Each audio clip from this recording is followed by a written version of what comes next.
কন্যা জাইমা রহমান যখন সাইবার বুলিংয়ের শিকার হয়েছিল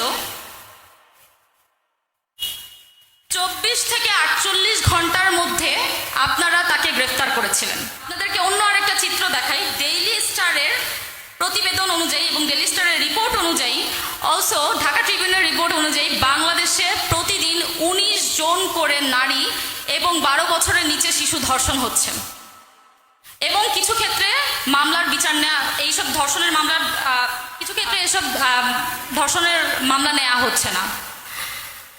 একই দেশ, দুজন নারী, কিন্তু দুজন নারীকে দুইভাবে ট্রিট করা হচ্ছে।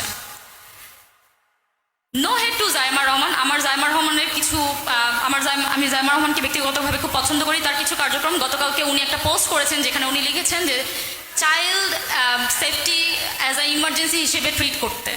আমি জানতে চাই তারেক রহমানের কাছে যে তিনি কবে নাগাদ তার কন্যা, তার মেয়ে হয়েও, প্রধানমন্ত্রীর একজন কন্যা হয়েও তিনি এরকম আইনের নিড ফিল করছেন। আমি জানতে চাই তিনি কবে নাগাদ এটার আইন বাস্তবায়ন করবেন, আমরা আদৌ এটার আইন বাস্তবায়ন হতে দেখতে পাবো কিনা, কবে দেখতে পাবো, এটার একটা ক্লিয়ার স্টেটমেন্ট আমাদেরকে দিবেন। আর যদি এরকম কোনো আইন আপনারা বাস্তবায়ন না করতে চান, না করতে পারেন, তাহলে আপনারা আমাদের সকল নারীদেরকে একটা করে ভিকটিম কার্ড ধরায় দিবেন। অনেক তো কার্ড দিচ্ছেন, একটা ভিকটিম কার্ড দিবেন। কারণ গতকাল 2 দিন আগে রামিসা ছিল, তার 2 দিন আগে আসিয়া ছিল। কালকে যে আমি এরকম ভিকটিমের শিকার হব না বা আমি ভিকটিম হব না, এটার কি গ্যারান্টি আপনি বলেন?